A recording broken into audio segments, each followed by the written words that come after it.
Well, good morning. We're going to go ahead and start. Good morning and welcome to DocuTech's live TRIDcast today.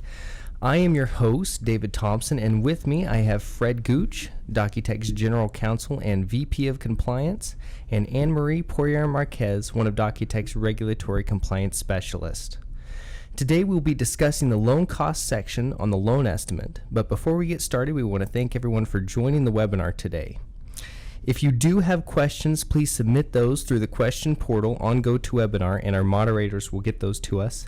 And if by chance we have an abundance of questions today and we can't get to all of those in the time frame that we've slotted, then we will definitely address those in our next TRIDcast series or with an updated show sheet at the end of the TRIDcast. So without taking up all the time, I'm going to hand it over to you, Fred. Welcome, Fred and Anne-Marie. Thanks for being here today. Thanks, David. Thanks, David. Well, today we're going to be continuing to take a look at the loan estimate, kind of a deeper dive, going through section by section.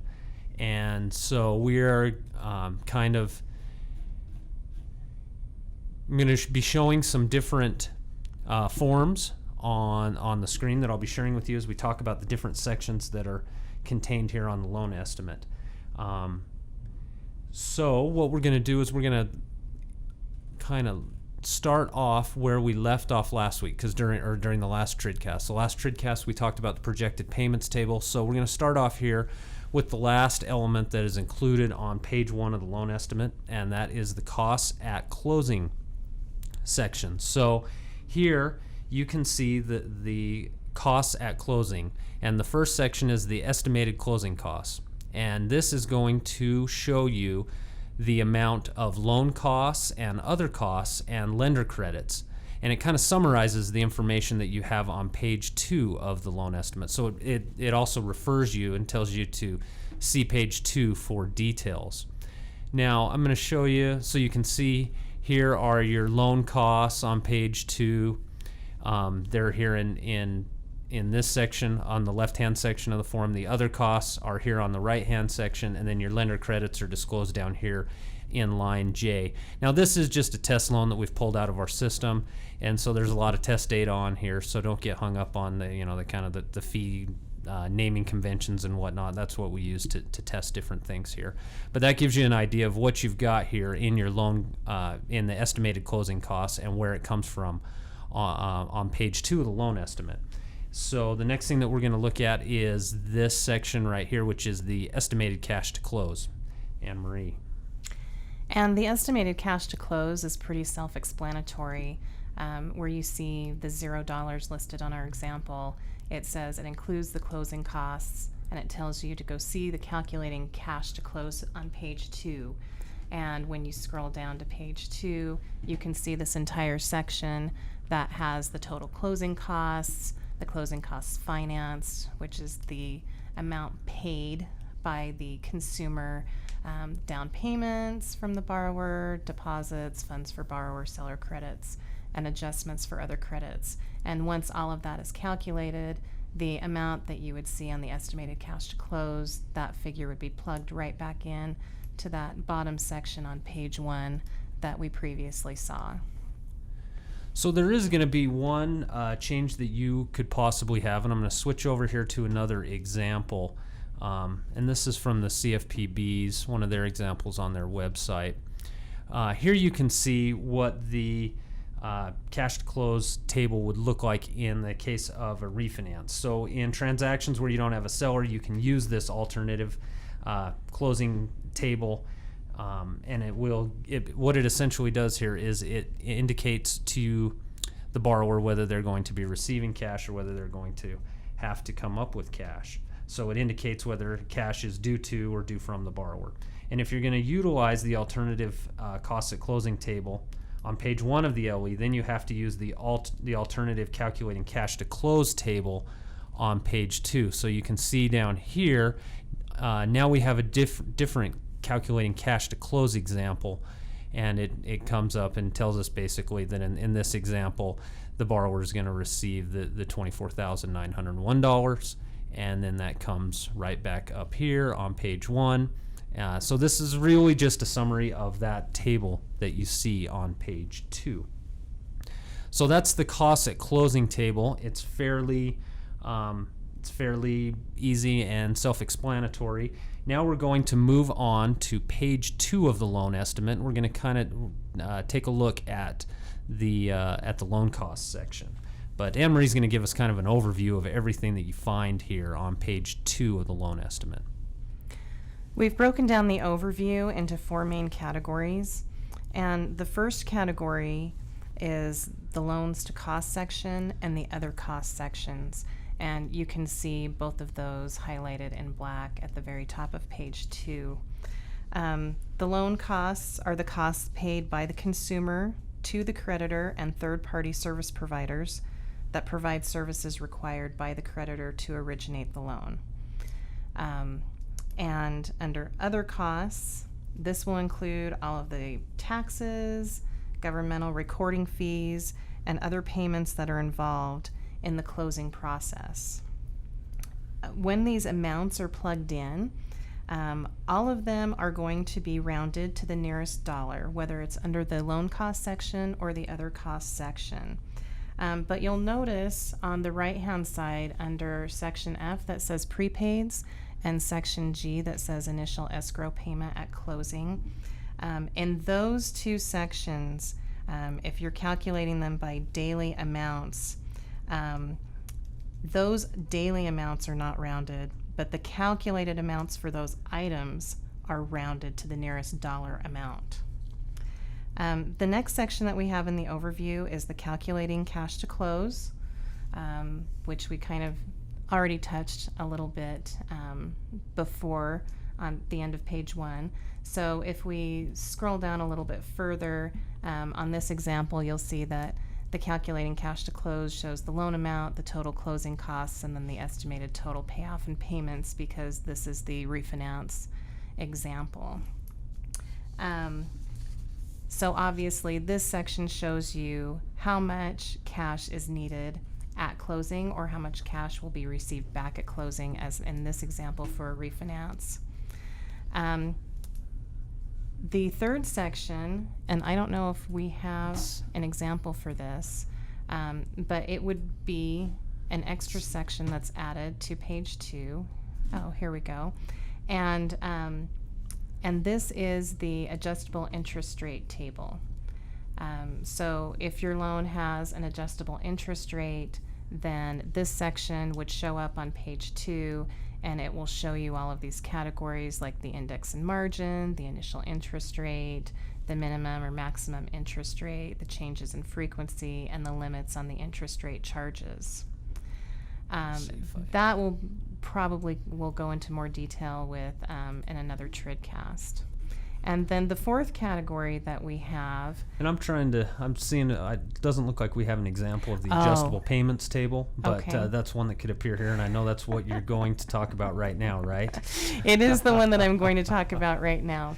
And just imagine for me, if you will, on the left-hand side of this bottom of page 2, where you kind of see an empty space underneath total loan costs, that's where this other table would appear for the adjustable monthly payments. And of course, that only appears if that's the kind of mortgage product you have for the consumer. So with that overview, I'm going to hand it over to Fred to talk about the loan costs. So in the loan cost section, you've got 3 different categories where you're going to put the fees, and we're looking at a test loan here, but the first one is going to be the origination charges. These are the charges that are paid to creditors or to loan originators for originating or extending the credit. And so that's what's going to be disclosed here in A. B is going to be the services that you cannot shop for. So these are the services that the borrower is not able to shop for. That's what you put in subsection B here. Subsection C, those are the services that the borrower can shop for. And so what you do is in section D, once you've got all of this information, and we'll talk about all the details in this section as we go along in this presentation, but then you're going to sum up A, B, and C, and that's going to be your total loan costs on the loan. So for a little bit more information about the origination charges, subsection A, That's what Anne-Marie will talk about right now. These origination charges, they disclose what the consumer will pay to each creditor and loan originator for originating and extending credit. And the first field that we have is hard-coded, and it shows a percentage of loan amount, and then in parentheses it says points. So if you have points, you need to disclose them, and obviously this discloses the amount paid by the consumer to the creditor to reduce the interest rate as both a percentage of the loan and a dollar amount. If there are no points that are charged, then there will be a blank left where there's the percentage sign, and there will be a blank left where there would be a dollar amount. We do not put any zeros in those places. Make sure that you go ahead and leave blanks there. And then beneath that, whatever is listed will be alphabetized, and it will list every other origination charge. In this example, it's showing an application fee and an origination fee. Perhaps you would have an underwriting fee. You're only allowed to have 13 items. So you need to disclose the first 12 if you have 13. And if you have more than 13, then the last line would be additional charges, and you would combine whatever items, say 13 through 15 are. Underline 13 as additional charges. These items need to be described clearly and conspicuously, so it accurately describes the service. And the items that must be separately itemized are: 1, compensation paid by a consumer to a loan originator that's not also the creditor, or 2, charges for loan level pricing adjustments that the creditor has passed on to the consumer as a cost at consummation and not as an adjustment to the interest rate. And we need to remember here that only the items that are paid directly by the consumer to compensate the loan originator are the origination charges. This section is not to list anything that discloses compensation to a loan originator, which is paid indirectly by a creditor through the interest rate. That only needs to be disclosed on the closing disclosure, but it's not to be listed under these origination charges on the loan estimate. And I think that basically covers the origination charges section. So I think that we can go ahead and skip down to section B. Okay, so in section A, like you said, if you have the maximum amount of number of items that you can list here is 13, right? Yes. And then if you have 13 or more, if you have more than 13, you would just show a subtotal here, right? Yes, you would show the subtotal as additional charges on line 13 for any of the services that exceed 12. So you would list your first 12 services in alphabetical order, and then anything that is 13 or more, you would go ahead and combine that as additional charges on the final line. On the final line. That's an area where we tend to see a little bit of confusion on the form, and so we'll be sure to emphasize the different rules about how many fees you can list in each section as we move along here. And there is one section here, subsection C, where you can actually provide an addendum, and we'll talk a little bit more about that as well. So the next section is subsection B, and those are the items that you cannot shop for. So these are items that are provided by someone other than the creditor or the mortgage broker, and the consumer cannot shop for them, and then they're going to have to pay for these fees at settlement. These services have got to be described, just like Anne-Marie said, in a way that they can easily be identified by the borrower, and they have to be disclosed in alphabetical order. Now, one of the things that you're going to see, and it's not on this example, let me switch to another example here real quick. You can see that if these are services that are associated with the issuance of a title insurance policy, they have to have the word title at the beginning of the item. The amount of coverage for the lender's title insurance must be disclosed without any adjustment to the premium that might be made for the simultaneous purchase of an owner's title insurance policy. And this has been an item that has spurred a lot of concern. But with respect to the way that you're going to put it on the loan estimate, you have to disclose it according to the formula that is prescribed in the rule. You cannot make any adjustment for simultaneous issuance. Now, in this section, in this subsection B, you can only disclose 13 items in this section as well. And if there are more than 13 items, then you would disclose the total of the items that exceed 12 in the 13th line with the description additional charges. And I've got an example right here that has more fees. You can see with all of these test fees in here, the final one just says additional charges, and then it has the total of all of the other charges that are not itemized here. So that's how it will look if you have got more fees there. Now, you cannot use an addendum to the loan estimate to disclose these additional items. You just have to sum them up. It's really only subsection C that allows you to utilize an addendum, and we'll talk about the reasons for that as we move on to subsection C. Anne-Marie.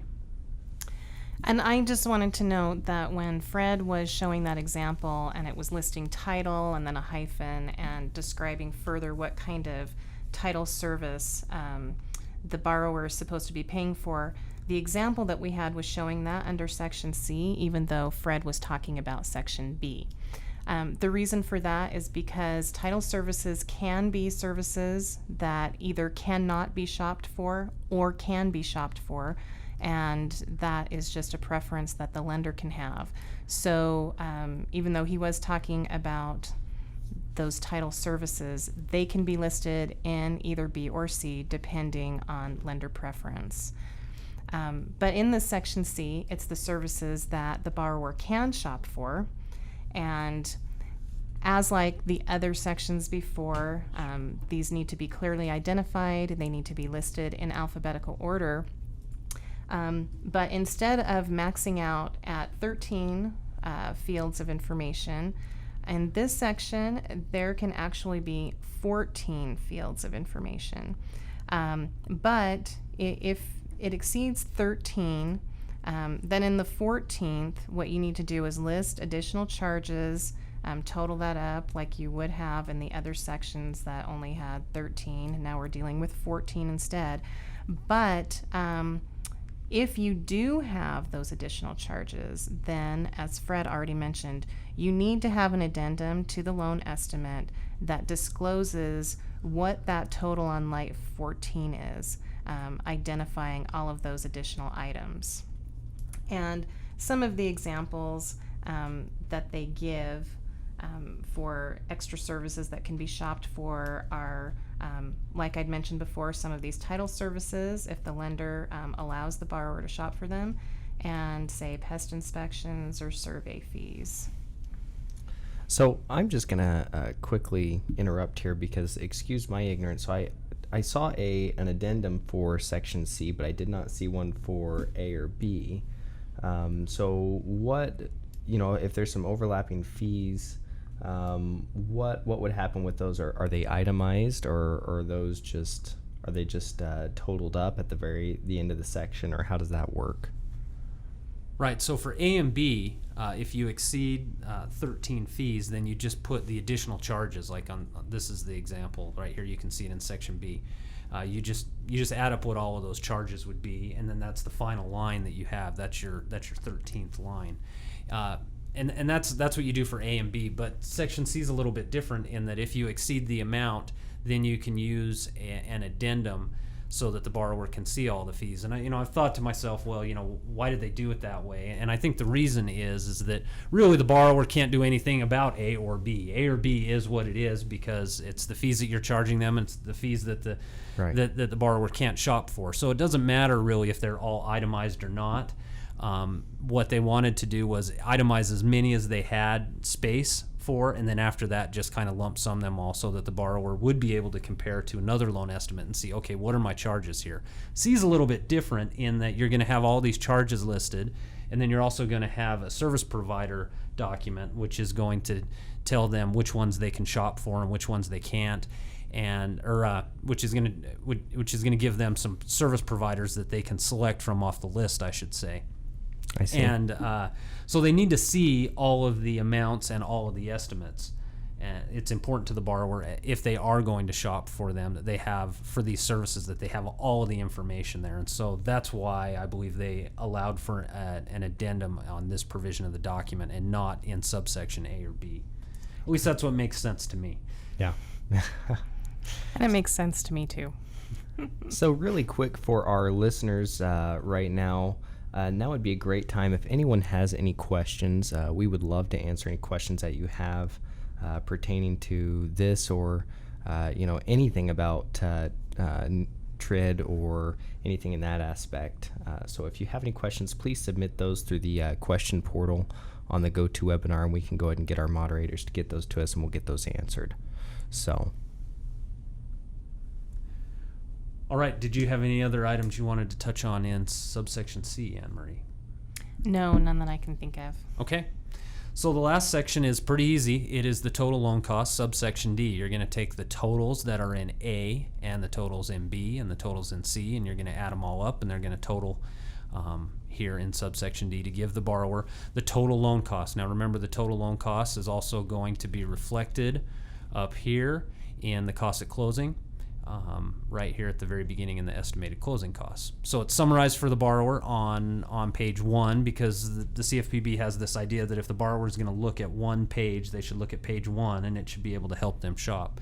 But if they want more detail, they go on to page 2, and they can see the differences here, and then as well as the total, or the itemization, and then all of the total. Just wanted to mention a couple of things, and I know David will mention this at the end if we get to any questions. In our next webinar, we're going to continue with a deeper dive of the loan estimate. We'll talk about the other cost side of page 2 here, and probably get into the calculating cash to close as well. I think a couple of questions that we always get when we talk about the discussion of fees on page 2 of the loan estimate. One of them really is, okay, what fees do you disclose on the loan estimate? Do you disclose only the fees that are paid for by the borrower, or do you disclose all of the fees? And that's something that has I've seen differing opinions on this, and really there are. I've heard it answered differently by the CFPB as well. And so I usually go back to the rule. And the rule for these sections, it uses language such as the amount the borrower will pay, the amount the borrower will pay, the amount that will be imposed on the consumer. And so I think that the kind of the plain language of the rule lends to the fact that you would only disclose the amounts that are paid for, that you anticipate that the borrower is going to pay for. Even so, if you know that another party was going to pay for it, then you wouldn't disclose them there. However, there are differing opinions, and there are others in the industry who feel that you would disclose all the fees here, irrespective of who pays them. And so we have got we've got a system default in Conformix that allows you to disclose them either way, whatever you feel most comfortable for your organization. Let's see, we've got a couple of other questions here. One talks about, what about borrowing from one of the boxes to add more to box C? It is my understanding that you can you can shuffle lines around from one section to another, as long as you have the extra lines in one and you need them in the other line, but you can't just remove lines if you don't move them into another box. And there are some specific rules in TRID on that we could go over in more detail, but I believe that's the general rule, is that you're able to take space from one box and add it to another box as needed, just for space on the document. Question, how are lender or seller paid fees handled on the LE, if at all? Kind of mentioned that in the last discussion, or in the last point that I was making, and that sometimes you would not disclose those fees. It depends on the preferences that you have and what your legal counsel has told you there. Our software allows you to do both. There is a section for seller credits in the calculating cash to close. The rule makes reference to general seller credits and specific seller credits, And we do have an article that we've posted on our website that goes into detail about all of this if you go and look at the compliance articles on DocuTechCorp.com. But there is some disagreement within the industry as to how you are going to disclose fees that you know are going to be paid by a third party. Do you just put them on the loan estimate as if the borrower is going to pay them, or do you only put the ones that you know that the borrower will be paid? Got some questions here about has DocuTech heard about any state changes concerning the disclosure of title fees, since some state disclosure requirements conflict with the way that title fees are disclosed on the LE. I know that we haven't seen any specific changes from the states yet, and in circumstances where we have seen conflicting provisions between state and federal law, at DocuTech we have contacted all the state regulators and done our best to reach out to them. And they have let us know that they are aware of these changes, and that in most states they are going to be issuing some revisions to their state disclosures. However, there are other states where the disclosure requirements are specifically stated in the code, and so it would take a legislative act to change the disclosure requirements. And in those circumstances, the regulators are working with the state legislators, but they're somewhat tied there because it's very difficult, obviously, to get the legislature to move quickly on some of these items. And if there is a state law that requires any additional disclosures, those disclosures are not to be made on the loan estimate. They are to be made on a document whose pages are separate from the loan estimate. Right. Yep. And we've got, it's a difficult situation because we've got circumstances where the documents we can't change the documents, and because they're mandated by the legislature, and they conflict with what's in the loan estimate. So what we're going to have is we're going to have a generic document that will print in these circumstances that explains to the borrower, hey, you might have a state document that refers to a good faith estimate. Well, these documents have been replaced by the federal loan estimate and closing disclosure. So hopefully that explains to the borrower why there are some inconsistent references within the state documents. It's kind of a crazy thing that we have these new documents that are supposed to simplify the process for the borrower, but now we've got to add another disclosure to explain to them why they're inconsistent with their state documents. It's kind of an unfortunate situation, but we hope that with some time the states will be able to get these issues resolved. Have another question regarding Section B. Would the lender enter title and closing fees in Section B if the borrower selected the lender's provider on the list? So Section B, at this stage of the loan estimate, they're not going to know. You're not going to know whether, if you allowed the borrower to shop, whether they had selected the provider or not. So I'm trying to make sure I understand the question here. Regarding Section B, would the lender enter title and closing fees in Section B if the borrower selected the lender's provider on the list? Well, if you had given the ability for the borrower to shop, they would go in subsection C, and then they would show up on the provider list. Once you get to the closing disclosure, then you're going to know whether the borrower shopped or not, and then you're going to place it into the appropriate bucket on the closing disclosure. Is how that will work out. My favorite question, and the final one that I'm going to do right now, is and we've got a couple other questions, and we can answer those individually, or we'll take care of those on a future TRIDcast. But my favorite one is, are you ready for TRID? Wanted to let you know that we have all been preparing for TRID. Anne-Marie just got back from a vacation, so she's mentally refreshed. I have been upping my workout routine. Extremely refreshed. I've been upping my workout routine. I'm doing push-ups, sit-ups, running 5 miles every day, so I hope that that'll get me ready for TRID. And I know that David has definitely increased his coffee intake. My coffee intake has increased by about 5 cups a day, so I'm getting close to being ready as well. So I think that he's amped up and ready for TRID.